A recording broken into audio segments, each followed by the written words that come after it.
Bacaan Kitab Suci Injil, Renungan dan Doa. Senin, tanggal 15 April tahun 2024. Bekerjalah, bukan untuk makanan yang akan dapat binasa, melainkan untuk makanan yang bertahan sampai kepada hidup yang kekal. Inilah Injil suci menurut Yohanes, bab 6 ayat 22-29.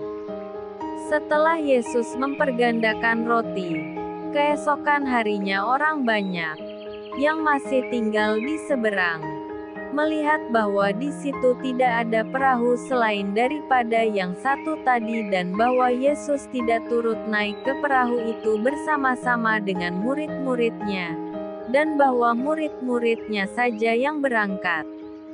Tetapi sementara itu beberapa perahu lain datang dari Tiberias dekat ke tempat mereka makan roti, sesudah Tuhan mengucapkan syukur atasnya.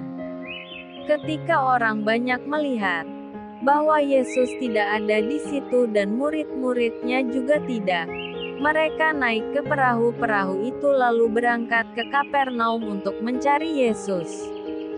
Ketika orang banyak menemukan Yesus di seberang laut itu, mereka berkata kepadanya, "Rabi, bila mana engkau tiba di sini?" Yesus menjawab mereka, "Aku berkata kepadamu, sesungguhnya kamu mencari Aku, bukan karena kamu telah melihat tanda-tanda, melainkan karena kamu telah makan roti itu dan kamu kenyang.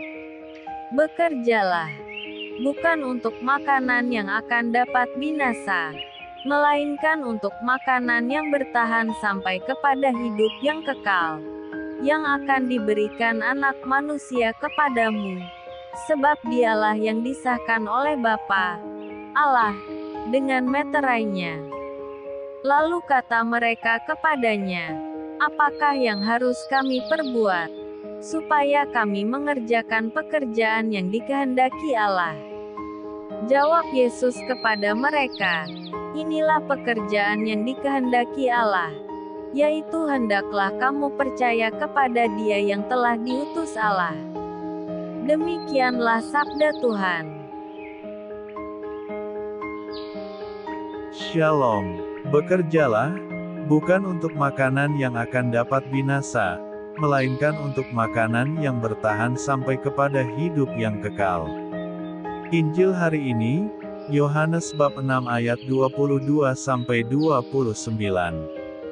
Pada umumnya, seorang tokoh yang mempunyai banyak penggemar atau pengikut, cenderung akan hanyut dalam kemeriahan penggemarnya.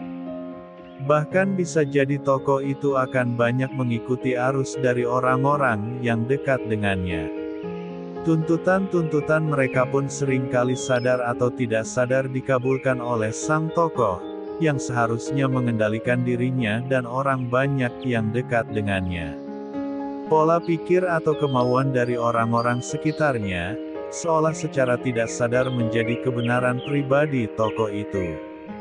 Kebenaran bukan lagi diukur secara objektif, namun kebenaran diukur dari apakah banyak orang senang atau tidak senang. Hal yang demikian juga terjadi pada Yesus, yakni bahwa Ia mempunyai banyak pengikut, Ia dikagumi oleh banyak orang. Di mana-mana Yesus menjadi bahan pembicaraan banyak orang, entah pembicaraan yang mengagumkan, atau pembicaraan yang mencela dan mencari-cari kesalahan yang dapat menjatuhkannya. Yang jelas tidak dapat dipungkiri, bahwa Yesus menjadi salah satu tokoh yang menjadi perhatian banyak orang dengan ajaran-ajaran dan tindakannya. Tindakan Yesus setelah memberi makan banyak orang, dengan 5 roti dan 2 ikan mengundang decak kagum dari mereka semua yang mengalami peristiwa itu. Pengalaman itulah yang menjadikan mereka berusaha mencari dan menemukan Yesus kemanapun Ia pergi. Bisa dibayangkan bagaimana riuhnya orang-orang yang mencari Yesus setelah mukjizat itu. Mungkin saja mereka mengharapkan sesuatu yang hebat lagi yang lain dari Yesus. Bisa jadi mereka baru bisa diyakinkan setelah menyaksikan mukjizat berulang-ulang dari Yesus yang tidak dapat dilakukan orang lain. Dalam perikopa ini sedikit tersirat bahwa, memang orang banyak mencari Yesus karena hendak melihat hal-hal yang luar biasa itu.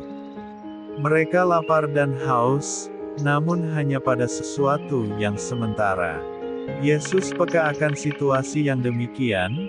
Ia sadar bahwa orang banyak yang mencarinya belum mengerti sungguh tentang siapa dirinya dan misi apa yang hendak disampaikan Yesus. Yesus tahu persis apa yang menjadi pergulatan dan pemikiran orang banyak. Mereka kagum akan perbuatan-perbuatan Yesus. Namun Yesus tidak mau hanyut dalam pola pikir mereka. Ia tidak dikendalikan oleh orang banyak. Yesuslah yang mengendalikan orang banyak, bukan sebaliknya.